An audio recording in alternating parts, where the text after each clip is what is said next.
बड़ी समस्या खड़ी हो गई है, इसका समाधान आप करें कि क्या करें।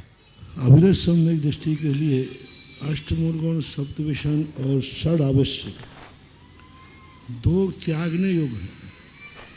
अष्टमूल गुण वो ग्रहण करता है जिसमें त्याग रूप होता है, सप्तविषण का त्यागी, और षड आवश्यक की क्रियाएं होना चाहिए। इसलिए मूल रूप में जो चीज़ नशे के रूप में धारण करती है और उसका कोई भी शरीर के लिए लाभ नहीं है, ऐसी वस्तु अभिरस सम्यक दृष्टि ग्रहण नहीं करता। एक बात सामान्यता है।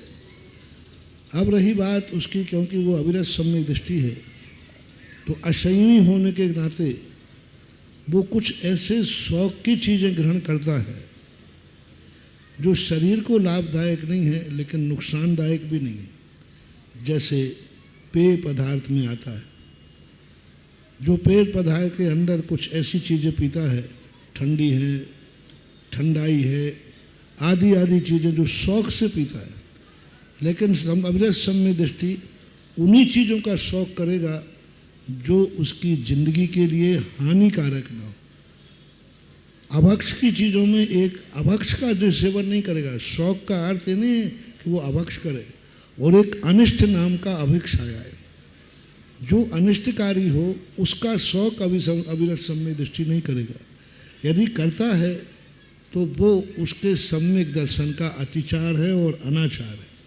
शुद्ध सम्यक दृष्टि शौक करेगा, मनोरंजन भी करेगा क्योंकि वो अविरति है, लेकिन ऐसी चीज़ का उपयोग नहीं करेगा जो प्राण घातक हो, जो उसके लिए नुकसानदायक हो। तो जैसे गुटखा सबसे पहले ले, अभिरस सम्यक दृष्टि गुटखा नहीं खा सकता क्योंकि स्पष्ट रूप से जिसमें लिखा हो कि ये स्वास्थ्य के लिए हानिकारक है, प्राण घातक है, फिर वो आत्महत्यारा नहीं होगा अभिरस सम्यक दृष्टि। इस प्रकार के परिणाम वो नहीं कर। शुद्ध सम्यक दृष्टि की बात कर रहा हूँ। अपवाद को मत लेना कि राजा शरण्य कैसा था।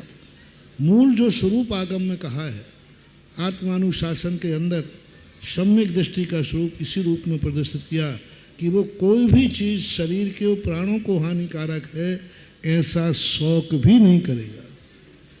तो गुटखा तो स्पष्ट रूप से कोई किंचित मात्र भी फायदा नहीं है, हानिकारक की पूरी संभावना है। अब रही बात चाय की, तो गुटखे और चाय में बहुत अंतर है। गुटखा तो सर्वथा हानिकारक है, गुटखा खाने वाला आत्महत्यारा है, प्राण घातक है, उसके आयु कर्म की उदीर्णा होगी और वो अकाल मरण को निमंत्रण दे रहा है स्पष्ट रूप से। लेकिन चाय की जो स्थिति है वो प्राण घातक नहीं है, प्राण का घात करने वाली नहीं है, लेकिन उसके अंदर एक नशा होता है। नशा का अर्थ होता है आदत, लत पड़ देता है। नुकसानदायक तो नहीं है, लेकिन आदत ऐसी पड़ जाती है कि एक दिन नहीं मिले तो लोग कहते हैं सिर दर्द हो जाता है, चक्कर आने लग जाता है। तो अभिरस सम्यक दृष्टि ऐसी चीज़ों को भी परहेज करता है जिसकी आदत से पड़ जाए, और वो आदत उसके लिए ऐसे मौके पर परेशान करे जब कई लोग 10 लाख क्षण पर्व नहीं कर पाते।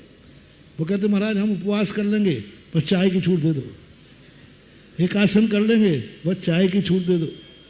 तो जिस चीज़ में उसको व्यसन बनता हो, लत बनता हो, उससे परहेज करेगा, ये ऐसा मानना चाहिए। लेकिन गुटखा तो सर्वथा निषेध है, चाय आदि इसलिए निषेध है क्योंकि उससे लत पड़ती है, आदत पड़ती है। अल्प फल बहु विघात है। एक अभक्ष में आया अल्प फल बहु विघात, तो चाय में अल्प फल है और विघात बहुत है, इस अपेक्षा से उसका निषेध करते हैं। फिर भी गुटखा तो अनाचार में आएगा और चाय जो है अतिचार में आएगा, इतना अंतर कर सकते हो। और